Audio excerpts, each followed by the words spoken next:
Update. My male 50 wife, female 48, abandoned me to fight herself.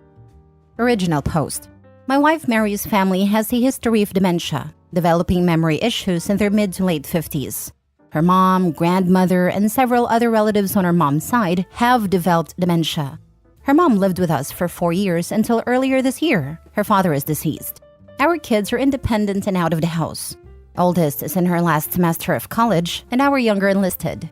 The last 4 years were tough on us. Our kids. Daughter moved for college but moved back for a bit during COVID.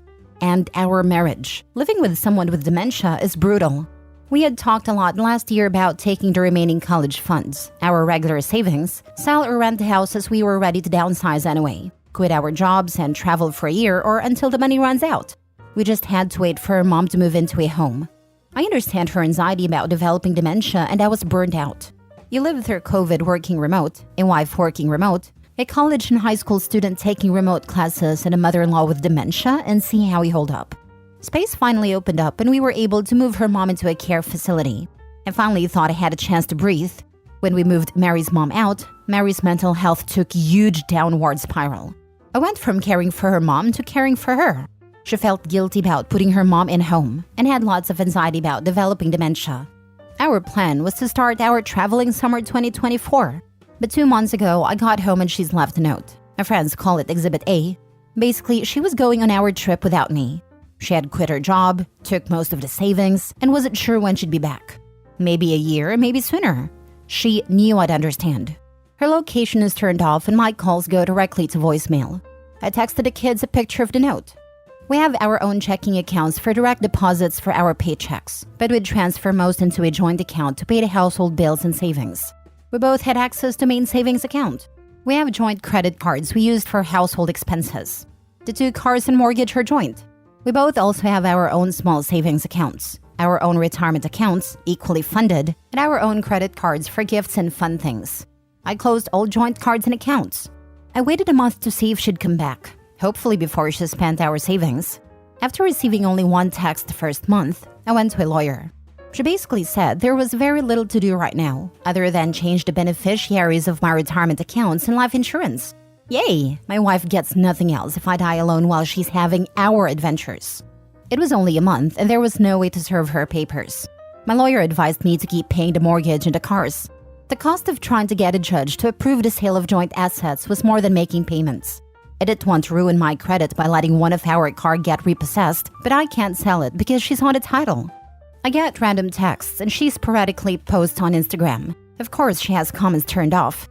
I want to block her so bad, but my lawyer advised me that it's better to maintain a communication channel that's not through our kids. Her last post was from Hawaii. She put in the comments how great a husband I was for letting her take this trip. I'm barely making it paying 2 cars, a mortgage, household bills, insurance, hoping there are no emergencies because I have no savings. And she's enjoying our trip? F her. I'm so mad at her. I helped take care of her mom for 4 years, and her when she fell apart after her mom moved into a memory care home, and she returns the favor by abandoning me? I'll never get to take this trip and have to put off retirement.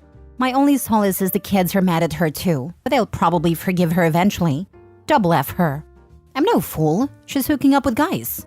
She looks good, so she'll have zero problem getting men. I texted her and asked if she was sleeping around. A week later, she responded that she wasn't. Sure. So I'm drinking alone on a Friday night and she's somewhere. Probably on a beach, enjoying life. Triple F her. Edit. My lawyer has given me a bunch of advice and options. It was just way more than I could possibly include in this post. I could definitely push the issue harder and I might need to at some point, but all that work is very expensive. Finding her, serving her, getting a judge to sign off? That's not cheap. I'm following up soon and I plan on talking about the savings and my finances. Until I paid all the bills and realized how little was left, it didn't hit me that I'd had to worry about money. Now for the top advice before reading the updates. Thanking you for letting her take this trip is basically her saying, when I get through living the single life, I'll be coming back to the comfort and security of married life. When she returns, I'd say, welcome home. Here are your walking papers. She 100% is under the delusion that she's coming back to a marriage. She's had a few conversations with our daughter, and she's convinced I'll understand and forgive her.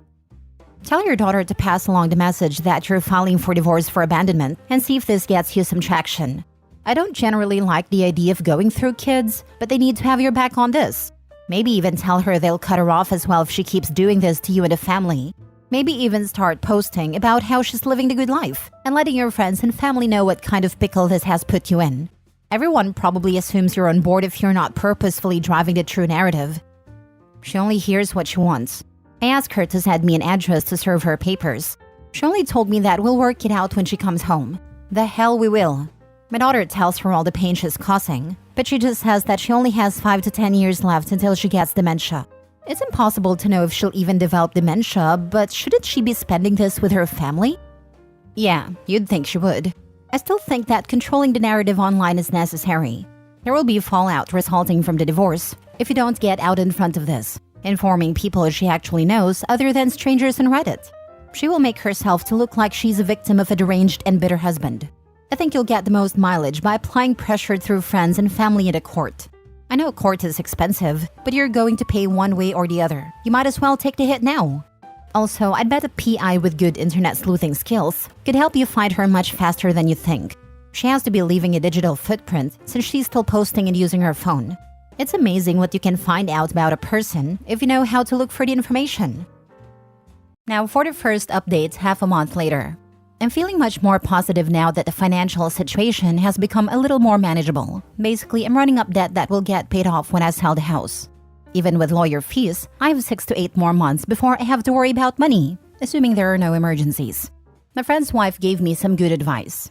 Don't go from being a hero to a villain in your kids' eyes. How I talk about and treat my wife will determine my future relationship with my kids. I don't care about my wife, but I don't want to make her a sympathetic figure or drive them away from both of us. I followed up with a lawyer. Basically, she said we're going to have her pay back the savings she took through a reduction in her share of the assets. Any division of assets will include the savings she took. She'll also have to repay the money I spent maintaining the household while she was gone. There is plenty of equity in her share of the house and her retirement plans to cover that. She said that our finances are so intertwined after nearly 25 years of marriage, my wife is going to get some share of the assets. Best cases, she agrees to the terms of the divorce, and it's relatively cheap and quick. Otherwise, it gets complicated and expensive. She gave me a lot of options and how much I can expect to spend, so I decided to just mostly wait. I got a couple of credit cards with promo rates for purchases and transfers that gives me breathing room and I can conserve cash. I'll just pay them off when I sell the house. Now that my financial situation is less stressful, I'm actually enjoying her being gone. I'm free to do whatever I want, whenever. I don't have to cook or clean or take care of anyone. The house is quiet for the first time since I can remember. I loved my wife, but her mental health weighed down our marriage. On balance, it was worth it until now. The first month or so, I expected her to be there whenever I'd get home. When someone was at the door or if I heard noises, I'd think it was her. I checked doorbell cam obsessively. I'm not looking forward to her returning, but when she comes back, I'll have to deal with her. The divorce, getting the house ready to sell, dividing all our stuff, finding a new place to live. I'm hoping she'll stay away until after New Year's, but my daughter said she thinks her mom will be home for Christmas, either to stay or visit. My lawyer will have papers ready to serve her. Hopefully, she'll just agree to the terms and continue her travels. People had some great advice, renting or selling the house, which is not really feasible right now, since I'd have to fix some stuff and get it ready to sell/rent. Since I need a place to live, the amount I net each month, rent to mortgage to rent on a new apartment to storage unit, it's just not worth it.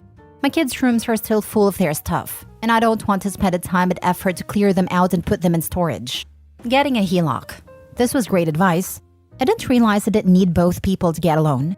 If I need more money, I can go this way. In the short term, the promo rates on the credit cards were cheaper and easier than getting a HELOC. Serving my wife divorce papers or getting a divorce in absentia. This is something I might need to do eventually, but the cost in lawyer fees goes up exponentially in cases like this. I'm comfortable just waiting for now. Look at a phone bill to see where she's at and possibly going. I did look at her usage. I did notice that she doesn't post on social media until after she leaves a place. When she posted about Hawaii, she made a call that day that originated in LA. She posted about a cruise and I figured out the dates. Tried to serve her at a port possibly, but it ended a couple of days before she posted. She tried adding international calling to her line, but I blocked it, so she removed her phone from our account. Oh my gosh, I'm infuriated on your behalf. The audacity of my husband is so great for letting me take this trip. The petty in me hopes she'll be home for Thanksgiving because I want her world to explode. She's told her family she won't be home for Thanksgiving. Nobody told her my daughter and I are spending Thanksgiving with her family though. She can see the posts of us having a good time without her. That's petty revenge that doesn't hurt anybody. I love to see it. Your friend's wife gave you some really solid advice. Use this time while she's away to create new routines and traditions with your kids. Spend quality time with them. Encourage them to be open and be honest, within bounds, with them in return. Things will get rocky when she returns. Use this time to your advantage. And I'm glad you're feeling better. I hope you continue to heal and emotionally detach so you won't get pulled into her BS when she returns. So she's just going to blow through all the money and then assumes you'll take her back and care for her when dementia hits her? Seems to be her plan, but it's not mine. I hope her punishment is that she never gets dementia. She has to remember for the rest of her life what she did to the people she claims she cares the most about. Please change the locks on the house so she can just waltz back in while you were out one day. I'm so angry for you. I've been married for 23 years, and if my husband did this to me, God help anyone between me and him. She left her keys.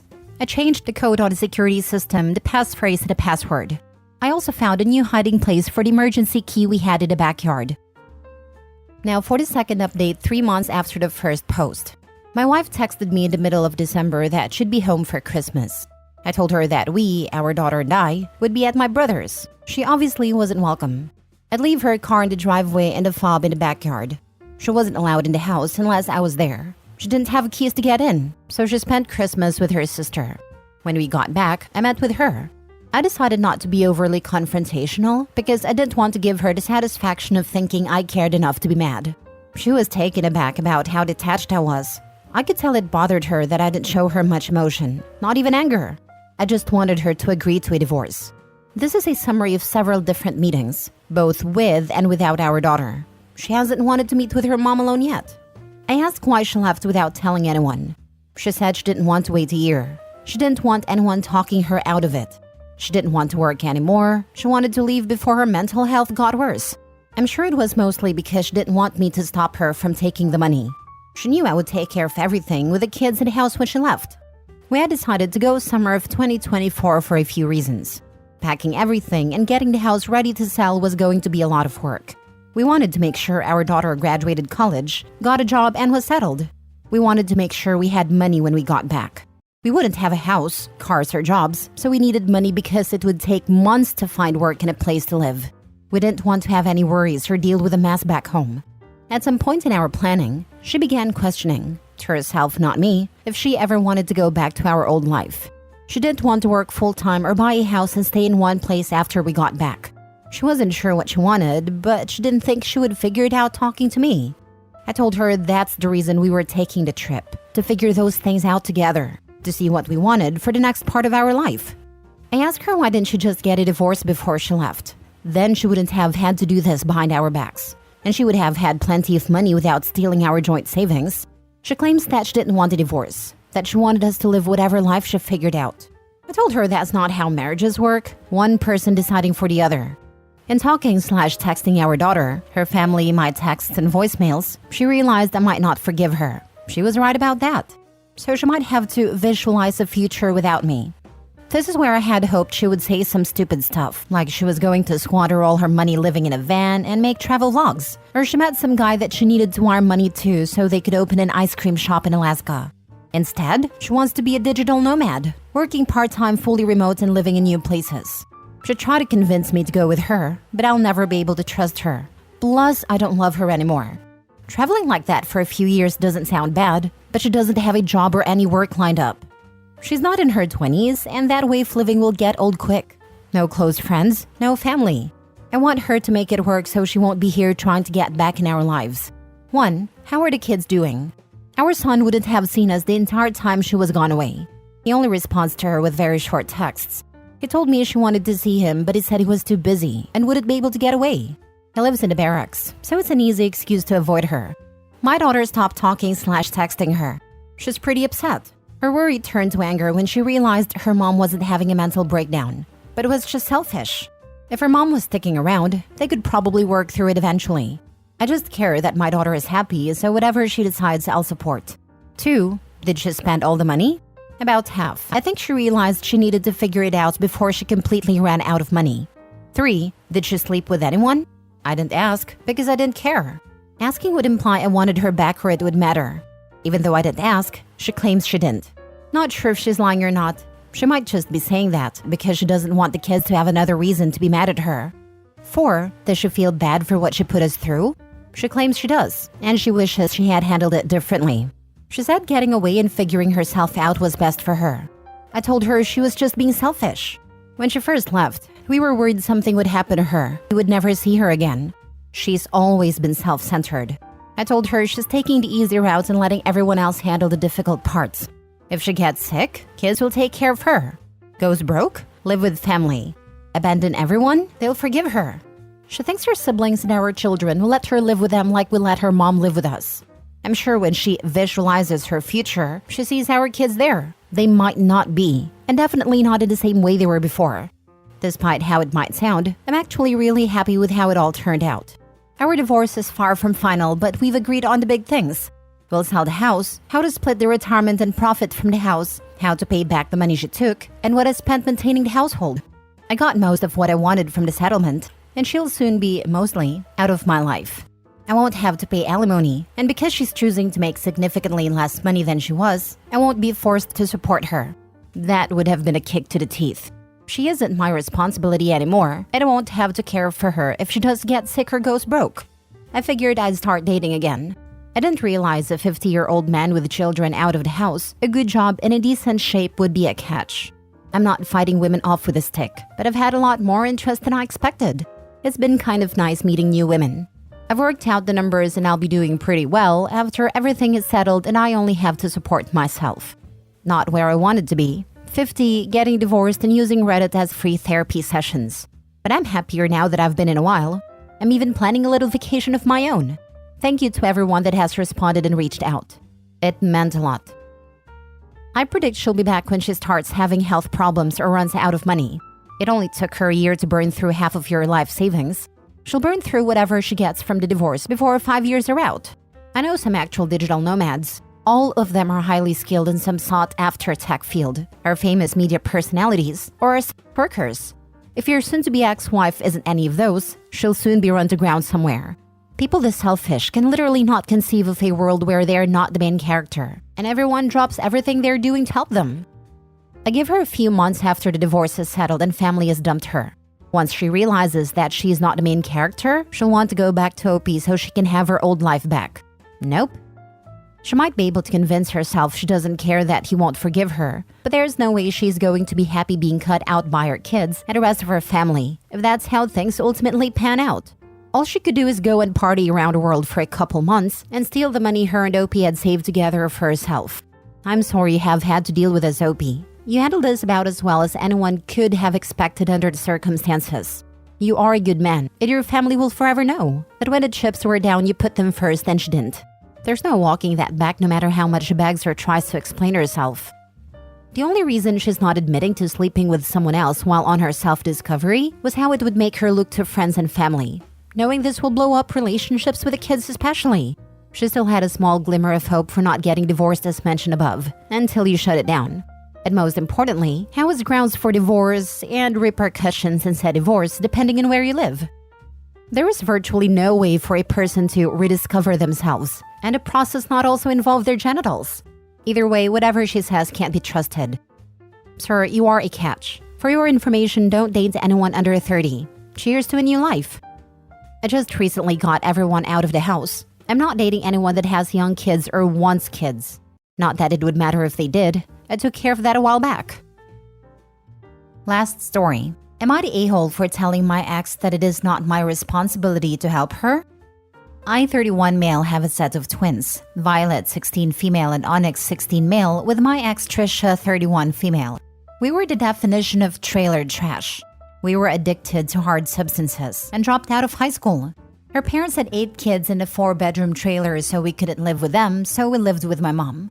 There was DV on both ends, but because I was 6'5", I was always the problem. 2 years after our kids was born, Trisha called the cops on me when we were high and drunk. They found hard substances on me, and I got locked up for 6 years. Trisha moved on immediately with a guy from the trailer park. Her boyfriend didn't want the twins with them, so they stayed with my mom. I'm so glad she wasn't vindictive and brought the kids to see me every Friday. During my time in prison, I got clean for my kids and also got my GED and associate's degree. I read a lot of science books and fell in love with physics. So once I got out, my mom helped me out while I finished my bachelor's in mechanical engineering. I moved my mom and kids out of trailer park into a nice house in the suburbs once I had a decent job. My ex took the kids 1 weekend a month, even though her now husband still didn't like my kids. Fast forward to now. I bought my kids cars. My son took his when he visited his mother. The next day, my ex called me demanding I help with her kids. She explained that they're struggling and her husband's oldest daughter is now complaining about not having a car. I told her she's not my responsibility, and neither are her kids. She said that she'll cut my kids off if I don't give her what she wants. I explained that I don't care, and she'll be better out of our lives. Later, my kids told me about a text they got from their stepsister saying they're being horrible siblings. Their mom then sent them a text asking if they could sell the cars. And when they said no, she flipped out saying she's going no contact, and that she didn't raise them to be greedy brats. My son sent laughing emojis, while my daughter sent race. She texted me some more jokes saying if they starve to death, it's my fault. My ex is a horrible person, but her kids didn't do anything. Should I give them some money? Now for the top comments. No. Heck no. Good on you for turning your life around. Your mom and kids must be so proud. Not a-hole. Bold assumption from OP that any money would go to the kids. Not a-hole. However much money you give your ex, it will never be enough. Let the trash take itself out. Stay away from her and her other kids. Exactly. The ex saw that OP had enough money to buy his kid a car. The first thing she thought was, he has enough money laying around to give to me. It never is enough money. My mother-in-law is like this, and luckily my wife realized it on her own after a couple years. My mother-in-law could be making $10 million a year, and she would still find a way to spend it all on stupid stuff. Always a victim, always struggling. Get a lawyer, get full custody, block her and everything. Her kids have a father. She needs to get up his butt about it. Not you, not the a-hole. Full custody and child support from deadbeat mommy. I don't know. The dude's making a healthy chunk of change as a mechanical engineer. If he doesn't need the money, I'd skip that part. The whole point is to cut the woman out of his life. Child support would require regular contact with her.